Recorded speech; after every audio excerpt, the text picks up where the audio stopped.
principalmente os transtornos de ansiedade, né?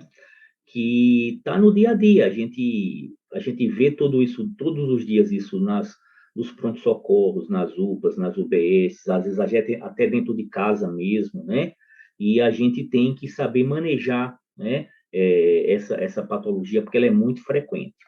Uma coisa importante é que a gente, e que isso acontece com as doenças de saúde mental, é que a gente tem que diferenciar o que é ansiedade doença, não é? Do que é ansiedade do sofrimento do dia a dia, né? E aqui tem a expressão do dicionário, não é? Michaelis, que diz que ansiedade é um sofrimento físico e psíquico, é uma aflição, é uma agonia, é uma angústia, é uma ânsia, é um nervosismo. Ou seja, todo mundo tem ansiedade, né? Ansiedade faz parte do mecanismo de luta e fuga, desde que o ser humano se desenvolveu. Quer dizer, diante de uma situação de perigo ou diante de uma situação inusitada nova, nós ficamos agoniados, aflitos, angustiados. Você vai fazer uma prova, prova de residência para um hospital que você tem muita vontade de fazer. No dia anterior, você fica um pouco angustiado, você fica ansioso. Você está num lugar que você está um pouco, acha que está correndo perigo, está dirigindo numa estrada escura, chovendo, você vai ficar um pouco ansioso. Isso te mantém alerta. Isso é um mecanismo de defesa da vida, da fuga e da luta. Agora, a ansiedade, ela pode ser uma ansiedade patológica, né? Se você for ver etimologicamente, a palavra ansiedade vem do grego ansien, que significa sufocar. Então, é quando isso exacerba, quando isso atrapalha a sua vida e é constante, e a gente vai dizer quando é que isso é uma ansiedade normal, né? Vamos discutir isso. E quando é que é uma ansiedade patológica. Outra coisa que os psiquiatras mais experientes nos ensinam é o seguinte: nem sempre é simples colocar o paciente com sofrimento mental numa caixinha. Então, fulano de tal tem ansiedade, transtorno de ansiedade social, tem fobia social, tem transtorno de ansiedade generalizada. Fulano de tal tem depressão. Muitas vezes, né, o sofrimento mental ele vem, né, de uma forma intensa em que você tem transtornos chamados ansiodepressivos, que às vezes você pode ter uma pessoa no polo da ansiedade, uma pessoa no polo da depressão, e muitas vezes esses sintomas vêm de uma forma quase que concomitante. Não tem grandes problemas, porque quando você vai avaliar tanto o tratamento da ansiedade quanto o tratamento da depressão, a gente vai falar muito disso, tanto o tratamento não medicamentoso como o tratamento medicamentoso, eles têm uma base muito importante e é única. Hoje em dia, a gente vai ver que para a ansiedade, o principal tratamento da ansiedade não medicamentoso é o tratamento chamado cognitivo comportamental, que o autor, né, um americano, acabou de falecer semana passada, Dr. Aaron Beck, né? E as principais drogas são os inibidores da recaptação seletiva de serotonina, os inibidores duais, as drogas mais novas como a agomelatina, como o Super-K, que também funcionam para ansiedade e para depressão. Então, você veja que tem muito a ver, né, com a questão de estresse, de estilo de vida, de como eu enxergo a vida, e também tem uma questão aí bioquímica, né? A gente sabe que tem na base da fisiopatologia da ansiedade e da depressão a questão da fenda sináptica e dos neurotransmissores, tanto na fenda sináptica, uma falta desses neurotransmissores, como a resposta pós-sináptica primária e secundária. A gente vai discutir um pouquinho isso. Então, é entender isso, né? A ansiedade todo mundo sente, é normal. Quando ela passa de um determinado momento, a gente tem que ter esse discernimento enquanto médico, ela passa a ser uma ansiedade patológica. E aí ela tem várias configurações, né, que a gente vai estudar no decorrer dessa aula, né, dessa discussão. Bom, então, como eu já falei, a fisiopatologia da ansiedade normal é esse movimento de luta e fuga. Se sentir com ansiedade, a gente é até instintivo, né? Passa naqueles filmes, a gente vê, né, muito bonitos, né? Um leão se aproximando para atacar uma leoa, que quem caça é a leoa, né? ela se aproximando para atacar uma família de servos, né? Você vê a mãe ali cuidando dos filhotes, totalmente alerta ali, né? Por quê? Porque ela está sabendo que ela tem um risco iminente de vida. Ali ela está oferecendo, ela está tendo uma situação de ansiedade, né? Isso faz com que ela corra mais, que as pupilas dilatem, que ela enxergue mais longe. Mal comparando, o ser humano tem a ansiedade como esse caráter instintivo. Todas as vezes que a gente está sob uma situação de estresse, um grande desafio, eu fico ansioso, isso me torna mais atento. Então, é esse mecanismo de luta e fuga. Quando isso passa, né, a ser de uma medida, ela passa a ser patológica. Então, tem muito a ver, como a própria fisiopatologia diz, né, quando isso exacerba, né, respostas exacerbadas, né, pela captação da tonsila, né, do núcleo central, que faz com que essa resposta nas fendas monoamnésticas seja prejudicada. Então, isso tende a se perpetuar. Isso deixa de ser um mecanismo de proteção e passa a prejudicar a pessoa. Então, uma coisa interessante assim para a gente entender é que a ansiedade ela deixa de ser um mecanismo de defesa e passa a ser uma doença quando ela, no lugar de defender, causa um impacto negativo, pessoal, profissional, de sofrimento. Aquilo não me defende mais, aquilo só me gera mais sofrimento. Eu começo a ter prejuízo na minha vida, com os meus familiares, com os meus amigos, eu não consigo mais trabalhar bem, aquela ansiedade é contínua, não é? Então atrapalha demais, é desproporcional. Qualquer coisa me deixa muito aflito, então tem um impacto grande na minha vida. Também, não é esporádico, é um tempo contínuo, e aí tem um espaço de tempo que é muito importante. Ansiedades que têm uma duração de mais de meses, a partir de 6 semanas, geralmente é uma ansiedade mais patológica e mais grave. E resistência, quer dizer, eu tento usar terapêutica não medicamentosa e medicamentosa, e ela persiste, eu não consigo debelar esse sentimento. Então, sempre avaliar essas possibilidades, né? A ansiedade causa um grande impacto ou ajuda? Causa um grande impacto negativo. Pessoal, profissional, sofrimento. É contínuo, ela está se perpetuando e ela é resistente às terapêuticas, não é uma ansiedade normal, é uma ansiedade patológica e vai exigir que eu intervenha, né? E aí a gente tem que saber como intervir, né? Nos vários tipos de ansiedade, tem pelo menos 6 tipos de ansiedades mais comuns, né? Que o médico de atenção primária tem que saber. E a gente tem casos moderados e leves que eu posso tratar de forma não medicamentosa, lógico, se esse tratamento estiver disponível, né? Na maioria dos lugares tem, né? Pode ser feito pelo médico, pelo enfermeiro, pelo psicólogo, principalmente pelo psicólogo, que é o tratamento, que é a terapia cognitivo não comportamental, desenvolvido pelo Dr. Beck, da Universidade americano, né? E casos graves que não tem jeito. A gente vai modular isso e tentar classificar como caso grave, e aí eu vou precisar medicar esse paciente. E aí eu tenho que saber quais são as melhores drogas, quais são os principais efeitos colaterais, quais os remédios que eu estou tratando, os sintomas e não a causa, né? Um grande problema. Muitas vezes na ansiedade, a gente vê uma grande prescrição de benzodiazepínicos, clonazepam, alprazolam, diazepam, que dá uma melhora parcial, mas é como se eu estivesse fazendo a dipirona para a febre, eu não estou combatendo a infecção, mal comparando, né? Para eu combater a infecção, eu tenho que combater a causa, e a grande causa é a questão da fenda sináptica monoamnésica. Então, eu tenho que usar outro tipo de medicação. É importante, eu posso usar os benzo, em alguns momentos posso, por dose baixa e pouco tempo.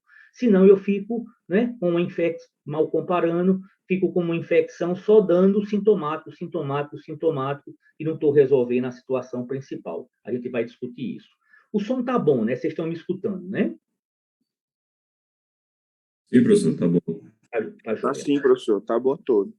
Então, muito bem. Então, a gente vai passar um pouquinho sobre tudo isso, né? Quais as principais técnicas não medicamentosas com evidência científica, né? Então, tem muita coisa. A principal é, como eu já falei, a TCC, né? A terapia cognitivo-comportamental. Tem o mindfulness, né, que está muitos médicos fazendo hoje, né?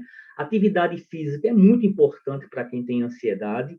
Eles mostram que quem faz atividade física pelo menos 3 vezes por semana é como se ele tivesse uma quantidade, né, de sertralina, que ele tomasse 50 miligramas por dia. Tem estudos mostrando isso, né? Alguns trabalhos mais, né, mais alternativos, como emissão magnética transcraniana, principalmente em alguns tipos de fobia. Mudança de alimentação. Então, por exemplo, quem tem ansiedade se beneficia muito com probióticos, né? Então, iogurtes, né? Ajuda muito essas pessoas, né? Alimentações ricas em probióticos. Alimentação rica em zinco e magnésio, né? Evitar café. O café é ansiogênico por natureza. Pular refeições, né? Muitas vezes a gente quer pular a refeição porque não dá tempo. Isso libera, né? Isso faz com que você fique mais alerta, mais atento, piora a ansiedade, né? O álcool, que é a grande questão que gera uma dúvida, né? Porque a gente sabe que o álcool, quando no início, em pequenas quantidades, ele é relaxante.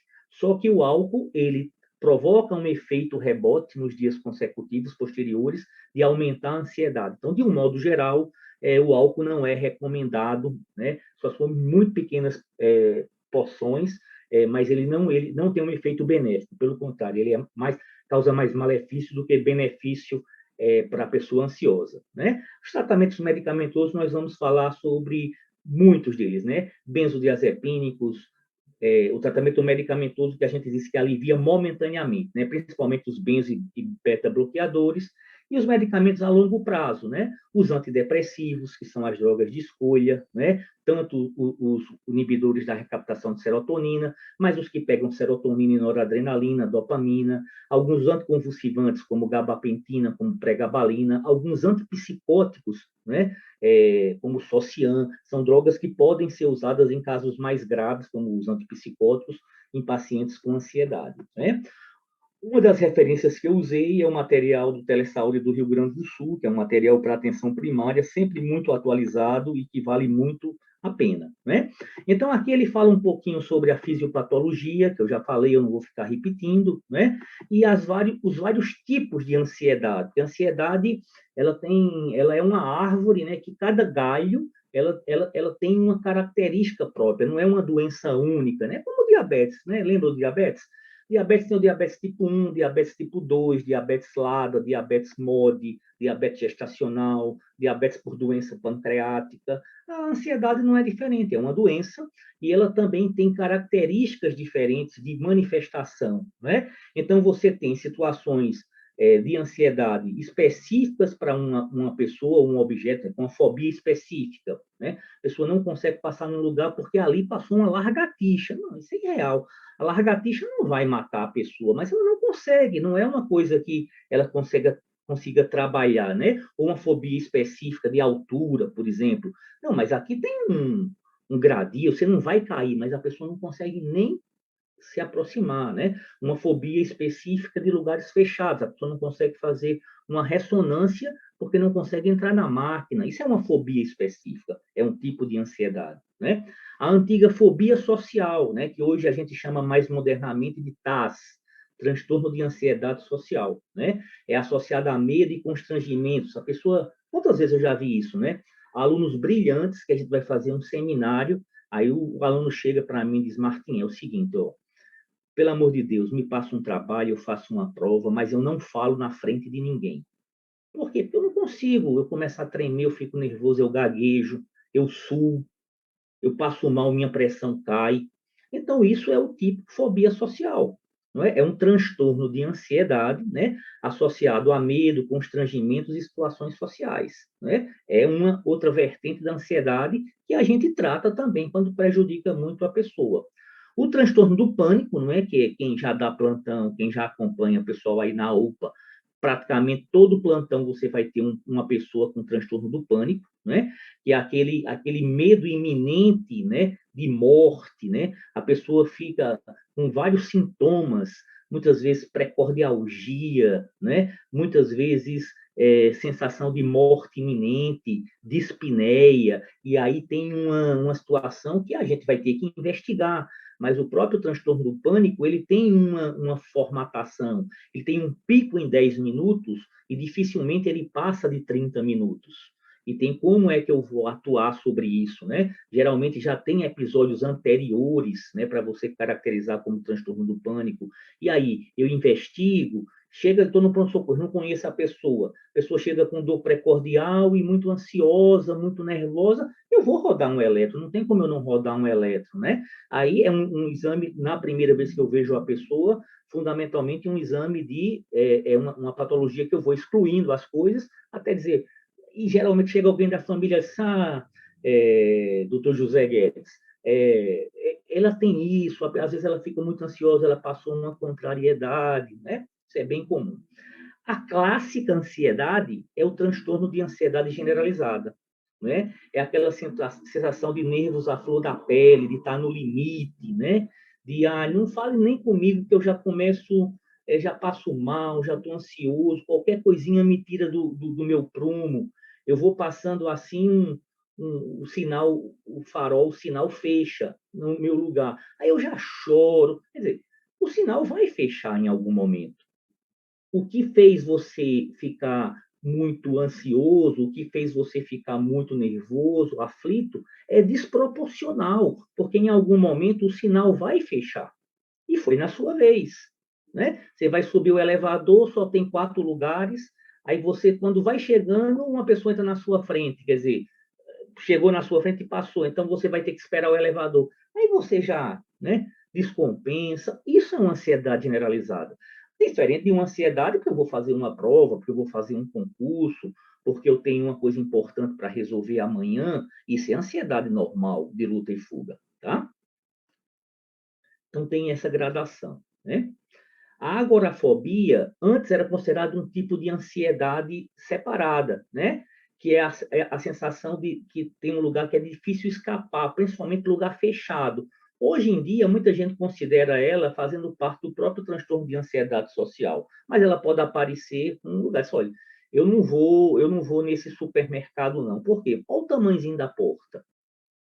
A pessoa deixa de fazer uma coisa que precisa, porque ela tem medo ali de ter uma situação que as pessoas vão sair, então ela fica projetando coisas negativas, né? Tem uma coisa muito bonita, assim, quando você vai estudar os tratados de ansidepressão, ele diz assim, uma coisa muito interessante, ó.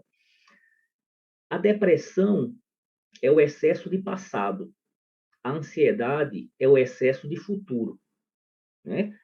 E o que é melhor? É eu viver o meu presente. O que é que eu posso fazer melhor para a minha vida hoje? Para as pessoas que eu amo, para a minha vida. Eu sei o que eu tenho que fazer. Às vezes a gente não consegue, mas eu sei o que a gente quer fazer. Quando eu estou muito preso ao passado, muitas vezes eu tenho uma tendência à depressão. Quando eu estou muito preocupado com o futuro, eu tenho uma tendência à ansiedade. Então, é uma visão mais filosófica, né, sobre esses transtornos do humor. E pode ver que eu estou sempre preocupado. O ansioso patológico, ele está sempre preocupado com o futuro. E se acontecer isso? Então, ele deixa de viver o presente, né? O transtorno de estresse pós-traumático, né, são revivências, pensamentos recorrentes, né? Isso é muito comum hoje com tanta violência que a gente vive. E o próprio transtorno obsessivo compulsivo, que é quase um capítulo à parte, né? É aquela situação em que a pessoa tem aquelas manias, né? Ditas manias. Então, ela sai de casa e volta 3 vezes achando que deixou o fogão ligado, a boca do fogão ligado. E ela sabe que isso não é, que ela fechou, mas ela não consegue voltar. O humor basal de um paciente ansioso, Bento, depende muito de como ele está. Ele está medicado, a gente espera, né, que ele esteja com humor, digamos assim, próximo da normalidade. Agora, ele sem estar medicado, vai depender um pouco da natureza da ansiedade dele. Estou respondendo aqui ao Bento no chat, né? Qual é o transtorno de ansiedade mais comum? É o transtorno de ansiedade generalizado, chamado TAG. Então, essa pessoa que muitas vezes tem sintomas que a gente chama, né, de sintomas somatotiformes, quer dizer, está sempre com uma dorzinha, está com uma dor no estômago, uma certa cefaleia, uma mialgia, está sempre preocupado, né? Está sempre achando que as coisas, né, que ela teme muito o futuro, né? Que ela tem uma situação, ela está sempre alerta, ela não consegue relaxar. Então, isso é o transtorno do humor, isso é ansiedade generalizada. Agora, quando é que ela é patológica? Né? Quando é que ela é grave, que eu vou ter que intervir, inclusive com medicação? Quando ela causa prejuízo pessoal, social e profissional, quando ela é contínua, Bento, quando ela geralmente se perpetua por semanas e quando ela não responde à chamada terapia cognitivo-comportamental. Eu tento tratar e ela não resolve. Então, aí eu vou precisar, geralmente, intervir com medicações. Tá bom? Então, o basal é esse, né? É a pessoa ter mais ou menos essa postura, né? Então, tudo um pouquinho que eu já falei, não vou ficar repetindo, né, no texto, né? Então, tudo que eu já falei. Uma coisa importante, Bento, é que algumas doenças podem cursar com ansiedade ou com sintomas de ansiedade. Então, eu estou com angina no peito, lógico que eu vou ficar com ansiedade. E aí não é ansiedade doença, eu fico ansioso porque aí tem uma causa, né?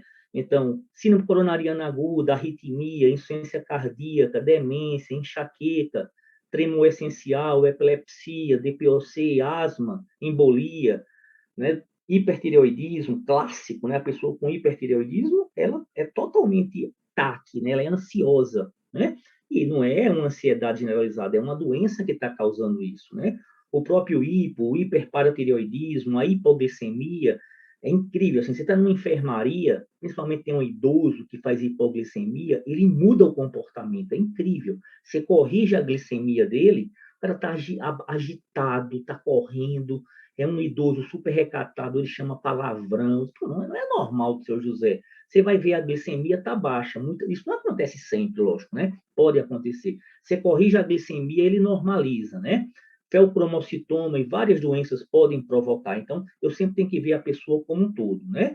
Outras situações, como anemia, o próprio delírio, né? De um processo infeccioso também no idoso, espasmo esofágico, né? Deficiência de ácido fólico, né? Que cursa com anemia megaloblástica, né? É uma das coisas que pode provocar. Gastrite, intoxicação alimentar, refluxo, síndrome do intestino irritável, né? Várias doenças podem causar ansiedade. Então, eu tenho que ver a pessoa como um todo, sempre, né? E mesmo remédios podem causar ansiedade, né? Corticoides, carbamazepina, cefalosporinas, broncodilatadores, né? Principalmente se eu comecei a usar essas medicações agora. Então, diante de um paciente que eu estou pensando em ansiedade, eu tenho que ver, apareceu alguma doença nova agora, ou se se trata de alguma coisa, ou eu consigo pensar em alguma coisa além do transtorno do humor, e está tomando alguma medicação e ver se ele usa alguma dessas medicações que pode causar, né, sintomas de ansiedade, que são vários, né? E eu tenho que ter a minha listinha aqui e checar isso durante a minha consulta, né? Para a gente exemplificar e tornar isso bem prático, vamos ver um caso, né, clínico, bem simplesinho, mas que é muito dia a dia da nossa população e nossa mesmo, para a gente ver, né, um dos problemas que a gente tem no sistema de saúde, que são os pacientes polidemandantes, né, aquele paciente hiperutilizador, que muitas vezes o que tem de fato é um transtorno de ansiedade generalizado. Mas vamos ver. Ó. Doutora Carla, médica de família da UBS, traz um caso para a discussão da reunião de equipe, propondo a construção de um PTS para uma senhora chamada Sônia Almeida, que tem 38 anos, que é funcionária da própria UBS, né? Quantas vezes a gente não tem isso, né? O próprio funcionário nos pede um favor para atender ele, os parentes, né? Isso é super comum. Doutora Carla é médica de família e, pelo menos a cada 3 meses, a paciente marca uma consulta com ela, né? E ela ficou meio brava com a doutora Carla, porque a doutora Carla disse que ela não precisaria repetir os exames de prevenção, porque ela tinha realizado ainda nesse semestre. Então, isso às vezes é uma característica da pessoa ansiosa, que o Bento perguntou. É aquele paciente que está sempre fazendo o exame. Não o exame que precisa, não o exame baseado em evidência. Mas não, vou fazer exame, vou fazer exame. É uma procura, né? É uma procura aflita por exames. Então, isso é já um sintoma de ansiedade, né? Ela relata a paciente nas consultas com a médica que não se sente muito bem, aí você vai lendo a pessoa, né, Bento? Fala rapidamente, geralmente é taquilálica, né? queixando-se de dificuldade para dormir. Então, muitas vezes a pessoa fala, tem esse sintoma de dificuldade para dormir, né? Sintomas outros, como dispepsia, boca seca, tontura, palpitações, cefaleias esporádicas, né? Os livros de semiologia clássico dizem o seguinte: quando uma pessoa tem sintomas em vários órgãos diferentes, veja se ela não tem um transtorno do humor. Então, aqui, ela tem cefaleia, que é neurológico, ela tem dispéptico, né? Que tem a ver com digestivo, né? Ela tem tontura, que tem a ver com neurológico, ela pode ter taquicardia, tem a ver com cardiovascular, ela pode ter parestesia, ela pode ter sintomas de dispepsia, então, vários sintomas que você não consegue encontrar uma explicação. Não estou dizendo que ela tem ansiedade, mas você tem que avaliar essa possibilidade, né? Ela fez no último ano endoscopia digestiva alta, eletro, ultrassom abdominal, e não apresentou os exames normais, né? Não tem sinais de alerta para cefaleia, você fez os red flags, ela não tem, exames de bioquímica não tem, né? Isso piorou porque alguns anos atrás ela fez uma cirurgia de vesícula no abdômen agudo e aí ela acha que vai estar sempre com uma coisa séria, né? Então, é aquele pensamento um pouco catastrófico, né? Refere que às vezes perde a paciência com os dois filhos e queixa de um pouco da atenção do seu marido, né? E queixa que a população que ela trabalha no posto só sabe exigir, não respeita os funcionários. Então, veja, é lógico que tem gente que é usuário que é chato na UBS, todo dia a gente vê isso, né? Mas a pessoa ela tá sempre no mecanismo de defesa, né? Não tá, as coisas não estão legais, é uma visão, né, que se confunde em alguns momentos até mesmo com a visão distímica, que a gente vai estudar na próxima semana, que é uma variação da depressão. Então, às vezes a pessoa está num polo de sofrimento ansiodepressivo. Então, como é que a pessoa vai ter ansiedade? Não tem uma, vai ter dor de estômago, vai dormir pouco e vai sentir dispepsia. Não, a forma que a síndrome dispéptica, a forma que o transtorno de ansiedade aparece, ele é muito florido e pode ser muito diferente, né? Então, aí a gente vai, né, ver qual é a opinião, né, que a gente teria sobre essa paciente e por que a gente acha isso, né? Então, teoricamente, ela podia ter um transtorno de ansiedade generalizado. Por quê? Porque ela tem uma ansiedade, uma preocupação que você julgou desproporcional, excessiva, está prejudicando a vida dela, né? Na maior parte dos dias, por mais de 6 semanas, né? E os sintomas são crônicos e contínuos. Às vezes está melhor, tem uma flutuação, mas ela está sempre sofrendo com isso. Então, não é uma situação normal, né? Ela sente que é difícil controlar essa preocupação, ela fica ansiosa com isso mesmo, ela está sempre pensando coisas ruins, isso está causando prejuízo em várias áreas da vida dela, né? Geralmente, a pessoa com ansiedade também, Bento, tem queixas físicas, né? Como tensão muscular, mãos úmidas, boca seca, sudorese, náusea, diarreia, dores no corpo, né? Então, está sempre nesse sofrimento psíquico e num sofrimento também físico, né? Geralmente apresenta também queixas psíquicas, insônia, irritabilidade, dificuldade de concentração, falhas da memória. Mas veja, não precisa ter tudo isso. E estou falando de um quadro exacerbado.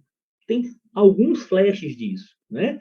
É mais prevalente nas mulheres, né? A ansiedade e a depressão é mais comum nas mulheres, né? Pode coexistir com outros transtornos mentais, pode ter um início insidioso, leve, né? Começar em qualquer fase da vida e se exacerbar um pouco mais de idade, né? Nesse momento, a gente fica pensando assim: será que ela tem uma ansiedade? Porque ela é uma pessoa, como todos nós, que tem problemas, né? Problemas na família, às vezes não está totalmente satisfeita com o casamento, com o trabalho, tem frustrações. Todos nós temos isso, né? Ou ela tem uma doença, transtorno de ansiedade. Aí é que a gente vai avaliar o prejuízo, o tempo que ela tem isso, né? E se isso é refratário, está sempre voltando e é desproporcional. Se tiver um transtorno de ansiedade generalizado, então veja que o transtorno de ansiedade e a psiquiatria ela é linda por isso, porque ela tem uma subjetividade. Se eu digo que uma pessoa é diabética, ela tem uma glicemia maior ou igual a 126, uma hemoglobina glicada de 6,5 para cima. É isso, não tem o que discutir. O transtorno de ansiedade exige que o médico tenha essa habilidade de diferenciar os sintomas do dia a dia, as situações do dia a dia, de situações que estão prejudicando a pessoa, né? Muitas vezes isso é muito fácil de ver, algumas vezes você fica em dúvida, e aí você vai avaliar com mais cuidado, né? Então, tudo isso que a gente... Como é que eu diferencio uma situação de normalidade de uma situação patológica, né? Então, como a gente já falou várias vezes, a ansiedade normal é uma sensação difusa, desagradável, né? Acompanhada de sintomas autonômicos, é sinal de alerta, é útil no cotidiano. Eu vou fazer uma prova, eu fico ansioso, eu fico mais atento, eu vou estudar mais, eu vou dormir menos, então isso vai me dar menos sono, né? Eu vou resolver um problema da minha família, eu vou ali ter mais cuidado, né? Eu estou sobre uma ameaça, se eu estiver ansioso, eu vou correr mais, minha musculatura vai estar mais aquecida. Então, isso é um mecanismo de fuga, né? E de adaptação, né? A ansiedade patológica é uma coisa muito voltada para o futuro, né? Módulo cognitivo, quer dizer, eu começo a pensar excessivamente nos problemas, né? Então, a ansiedade patológica é uma sensação desagradável de inquietação, preocupação exagerada do que vai acontecer, muitos sintomas, né, somáticos, né, uma duração exacerbada por mais de 6 semanas, tem uma alta prevalência, né, desde crianças, adolescentes até idosos. Então, tem essa ansiedade excessiva, ansiedade não restrita àquela situação, desproporcional, preocupações antecipadas, aí passa a ser patológico, né? Uma das coisas que a gente tem que fazer, e é muito importante nas consultas de fundo emocional, de saúde mental, é provocar insight na pessoa. Porque, veja, o ansioso e o depressivo, ele não perde a sua capacidade de julgar, né? Então, você fazer, e isso é a base da terapia cognitivo-comportamental, é fazer com que a pessoa reflita, é a psicoeducação, e que ele entenda esse processo na vida dele. Então, uma das coisas interessantes, quando você está em dúvida, é perguntar isso mesmo à pessoa. Então, quais as perguntas? Dona Maria, você se sente uma pessoa muito preocupada? Você acha que sua preocupação é excessiva? Quando as coisas às vezes está tudo bem, mesmo assim você fica preocupada com esse sentimento, você acha que quando você começa a se preocupar, você sente dificuldade em parar? Quando você acha que essa preocupação está atrapalhando a sua vida, né? E há quanto tempo? Então, tem mais do que 6 semanas, é excessiva, tem muitos sintomas. Então, uma das coisas fundamentais não é que você ache isso, é que seu paciente comece a achar isso também. Porque uma das coisas que a gente vai fazer, fora a medicação na ansiedade, é tentar mudar o modelo mental do paciente. A terapia cognitivo-comportamental, a pessoa vai, né, o mindfulness, outros tipos de terapia, a própria terapia psicanalítica, né, vai fazer com que a pessoa olhe para dentro dela mesma e treine e module a sua forma de pensar. Então, para isso, ela tem que aceitar que isso é excessivo. E você tem que fazer com que ela pense sobre isso. Por isso que é difícil psiquiatria. Por isso que é tão bonito. Porque não é só passar um comprimido. É fazer a pessoa refletir sobre tudo na vida, né? Também nas doenças crônicas eu tenho que mudar estilo de vida. Então o médico não é aquele cara que sabe um remédio para cada doença. É um remédio, é uma pessoa que faz o outro pensar sobre a sua condição de vida, o que está gerando aquilo, né? Esse é o bom médico, né? Muito bem. Então, diferencie, né? Aí, isso é importante e a gente sofre muito, né? Quem trabalha em urgência, em emergência, com o transtorno do pânico, né? Que eu já fiz uma certa diferenciação, mas eu vou falar um pouquinho agora especificamente, né? O transtorno do pânico afeta uma parte importante da população, né? Tem literatura que fala de 3 a 5% da população já teve algum transtorno do pânico. É uma alta taxa de ida a serviços de urgência, né? Muitos pacientes com casos de dor torácica aguda não cardíaca, chega a ser de 15 a 70% dos pacientes que têm dor torácica, angina, que roda o elétrico, que não dá nada, que roda enzima, não dá nada, pode ter transtorno do pânico, né?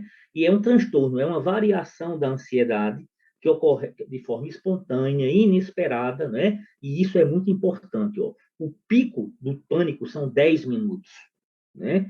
não está associado a algum estímulo, mas pode ser provocada por um sintoma, e geralmente, depois de 30 minutos, isso começa a ceder, né? Muitas vezes está associado à agorafobia, né? Que é o medo de desenvolver sintomas ansiosos em lugares principalmente mais fechados, que a pessoa julga difícil de escapar, né? Então, isso é a caracterização do transtorno do pânico, né? Que pode apresentar tudo isso, né? Um ataque do pânico, né? Então, é um episódio autolimitado, que tem um pico mais ou menos em 10 minutos, que vai começar a ceder de 20 a 30 minutos, né?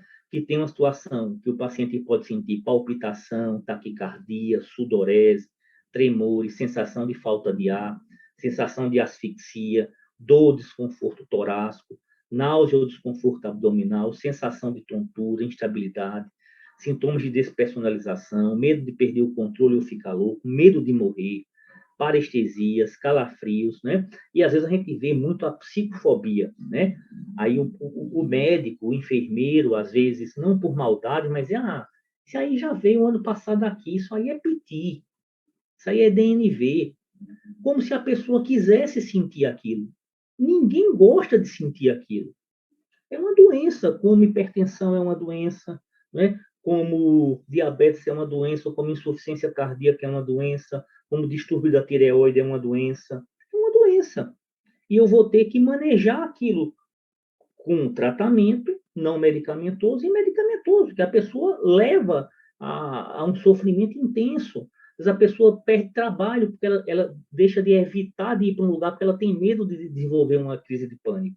Então é muito sério e a gente tem que levar muito a sério tudo isso, né? Então, o tratamento para, de um modo geral, todas, né, os transtornos de ansiedade passa por uma psicoeducação, né? O paciente com ansiedade, ele, se você conversar com ele fora da crise, ele vai entender, né, que isso é desproporcional. Você não tem que brigar nem dar lição de moral, mas você tem que fazer ele refletir que aquilo está prejudicando a vida dele e ele deve buscar esse tratamento com a psicoterapia. E tem vários, né? E a principal, uma das principais coisas, né, é a terapia cognitivo-comportamental, que não dá para a gente abordar numa aula de 2 horas, né? Mas aqui tem os pontos principais, eu vou falar um pouquinho dela lá na frente, né? Sobre cada patologia, como tratar. O que causa isso? Né? A gente poderia perguntar, mas vem cá, Martim, o que é que causa isso? Não se tem certeza absoluta, mas tem as teorias. Qual é a teoria mais clássica?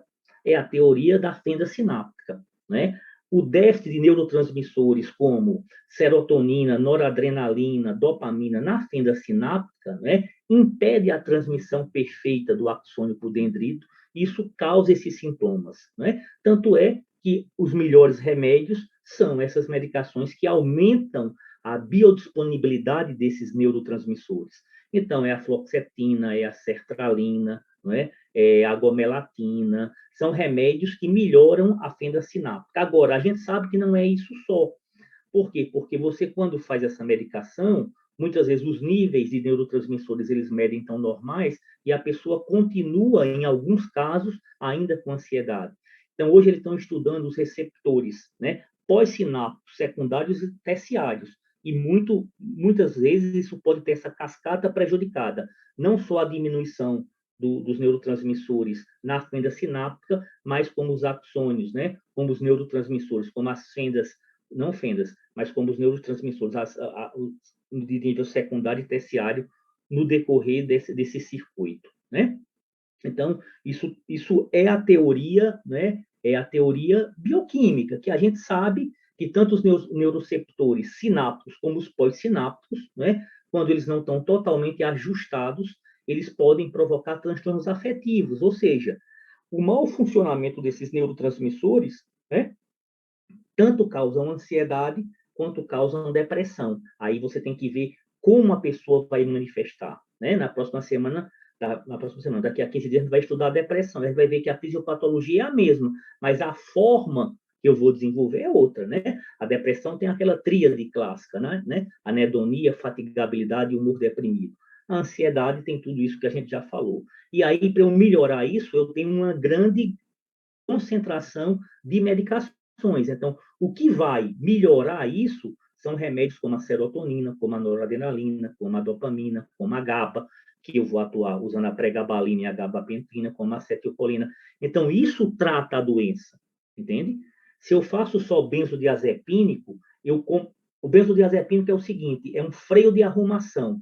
Eu dou uma parada no organismo, no meu pensamento, no meu psiquismo, e eu fico mais tranquilo, mas eu não resolvo o problema. É justamente aquilo, a analogia eu dou uma dipirona para combater a febre, mas eu não estou combatendo a infecção. O que está gerando a causa é o sistema pré-sináptico e pós-sináptico. Como é que eu vou resolver isso? Com esse tipo de remédio. Só que esse tipo de remédio demora a fazer efeito, não é rápido. Né? A gente sabe que para que ele atinja uma meia-vida plasmática, os inibidores da recaptação seletiva de serotonina, os duais, os tricíclicos, eles vão levar de 2 a 3 semanas. Então, muitas vezes, eu tenho que usar um benzo em baixa dose por 2, 3 semanas e já ir desmamando, associado aos inibidores, para quê? Para que eles vão resolvendo aos poucos. Idealmente, associando a uma terapia cognitivo-comportamental. Isso é o tratamento no mundo inteiro, né? Não só isso, aí tem várias técnicas. Tem gente que faz yoga, tem gente que associa melhor alimentação, a atividade física, né, a mindfulness, mas o que tem de mais evidência científica é a terapia cognitivo-comportamental, tá? Aí tudo um pouquinho do que eu já falei, né? Acabou de morrer um gênio da medicina mundial, que é Aaron Beck, que foi o cara que inventou o TCC. Ele era um psiquiatra famosíssimo nos Estados Unidos e ele trabalhava muito a questão da depressão e da ansiedade, né? E ele criou a terapia cognitivo-comportamental e ele conseguiu mostrar que ele conseguia melhorar muitos pacientes ansiosos só com tratamento não medicamentoso, o que era equivalente aos antidepressivos que tinham na época que ele inventou. Então, isso é um processo, e ele diz que a terapia cognitivo-comportamental é um processo cooperativo de investigação empírica, né? De testagem da realidade e resolução de problemas. Então, é um treinamento. Qual é a grande vantagem da TCC em relação à psicoterapia? É rápida. Uma terapia cognitivo-comportamental, ela dura de cerca de 6 a 12 semanas. E quando o psiquiatra, o psicólogo sabe fazer, é muito efetivo para os casos moderados e mesmo para os casos graves associados à medicação, né? E é um treinamento mental, é uma forma de você ver que aquele pensamento, você vai organizar a sua forma de pensar. Diz, não, isso não tem sentido, isso está me prejudicando. Eu vou modular meus pensamentos de forma positiva. Aí é todo um treinamento, né? Que a pessoa habilitada vai saber fazer e vai ajudar muito o paciente, né? Do ponto de vista, vamos agora, na parte final da nossa discussão, falar sobre as principais e como trato, né? Qual é a ansiedade mais comum? É aquele transtorno de ansiedade generalizada. Qual é a principal psicoterapia na literatura mundial? É essa que eu falei, a terapia cognitivo-comportamental. É a única? Não. Exercício ajuda? Ajuda. Né? Alimentação com probióticos ajuda? Ajuda. Diminuir a ingesta de álcool ajuda? Ajuda muito. Né? Tudo ajuda. Mindfulness é uma grande esperança para o futuro. Pessoas que fazem meditação, para muita gente funciona. Mas o que é que tem de mais eficaz na literatura? Base que tem trabalhos publicados. A terapia cognitivo-comportamental. Né? E quais são as medicações de primeira linha? Inibidor da recaptação seletiva de serotonina e os duais, que pegam serotonina e noradrenalina. Por quê, Martim? Porque vai melhorar aquele funcionamento da fenda sináptica e pós-sináptica. Então, eu estou trabalhando o meu modelo mental com o TCC e estou trabalhando a parte medicamentosa, melhorando o meu fluxo sináptico e pós-sináptico. Tá? Outras possibilidades de segunda linha, a pregabalina, a buspirona, os benzodiazepínicos. Lembrando que o benzodiazepínico é importante por pouco tempo, né? E por uma dose pequena, né? Fobia social, também terapia cognitivo-comportamental, é a coisa mais importante, né? Psicodinâmica, as medicações muito parecidas, ó, paroxetina, sertralina, escitalopram, venlafaxina, segunda linha, as mesmas medicações, né? De um modo geral, são iguais. Transtorno do pânico tem algumas diferençazinhas. Então, terapia cognitivo-comportamental também é a psicoterapia não medicamentosa mais importante. Psicodinâmica, testes de personalidade, tudo isso é importante. Drogas, veja de novo, inibidor da recaptação de serotonina, né? Os duais que pegam serotonina e noradrenalina, os antidepressivos, como imipramina, clopramina, os benzo, alprazolam, clonazepam. Você está com um paciente, você está numa UPA, o paciente chega lá muito agitado, né? Você descartou está com uma angina, você rodou um eletro normal. A pessoa diz, não, ele tem essas ansiedades assim, fica agitado, fica taquipneico, achando que vai morrer. Você pode fazer benzodiazepínico? Você deve fazer. O benzodiazepínico vai tirar o paciente da crise. Só que o que é o errado é dizer assim, ó, tá bom, se você tiver isso de novo, tome outro benzodiazepínico quando tiver crise. Não vai resolver. Eu dizer assim, se tiver febre, tome dipirona. E o que está causando a febre? Entende? Então, vai causar uma dependência, porque o benzodiazepínico causa muita dependência, e você não vai resolver o problema. Não é que a gente é contra o benzodiazepínico, é que só o benzodiazepínico é um sintomático, você não está combatendo a causa. Está claro isso, pessoal? Não é errado usar benzodiazepínico para ansiedade. O errado é usar só benzodiazepínico e não tirar o benzodiazepínico com 2, 3 semanas e fazer altas doses. Essa é a questão, ok? Tem alguém aí ainda? Logo sábado de manhã, né? Um sono danado a gente fica, né? Professor, tá Bem, ok. professor. Então tá bom. Estamos Eu não aqui, enxergo, professor. eu não enxergo o vocês, senhor nem respira. eu fico O meio senhor nem ansioso. respira. Eu estou ansioso para ver vocês de novo, então por isso que eu sinto isso. Transtorno de estresse pós-traumático, né? Eu tive um irmão que mora em Natal, hoje em dia mora em Recife, que já sofreu um sequestro relâmpago, né? Bateram nele, deixaram ele só de cueca no centro. Ele ficou muito tempo com um transtorno de estresse pós-traumático, né? É uma ansiedade, mas teve uma causa ali, né? Então ele fez terapia, né? Ele precisou de medicação e graças a Deus melhorou, né? E é esse tratamento combinado, transtorno de estresse pós-traumático, né? Transtorno obsessivo compulsivo é quase um capítulo à parte, né? É uma doença que está ali no polo das doenças antidepressivas, mas tem autor que não concorda muito, né? Mas, de novo, a terapia cognitivo-comportamental é muito importante, né? Paroxetina, fluoxetina podem ser usados, as mesmas drogas, né? O tratamento combinado é sempre superior. Se você puder, se você estiver num lugar que tenha, você viu qualquer diagnóstico desse, cair na prova de residência. Qual é o melhor tratamento para qualquer tipo de ansiedade, essa que prejudica a pessoa? Resposta certa: TCC e medicação, para casos graves. Tá? Isso é a resposta que tem que ter, isso é o que você tem que tentar fazer. Você prescrever, não é? E procurar alguém que faça o TCC, se você não tiver essa formação. Tá bom? Fobia específica, terapia de exposição ao tratamento, né? Pode ser usado medicação, né? E o tratamento combinado é a melhor coisa. Aqui, pessoal, eu deixei as medicações com as doses, tá? Então, os antidepressivos tricíclicos, os inibidores da recaptação de serotonina, né? As medicações como a venlafaxina, que pega serotonina e noradrenalina, né?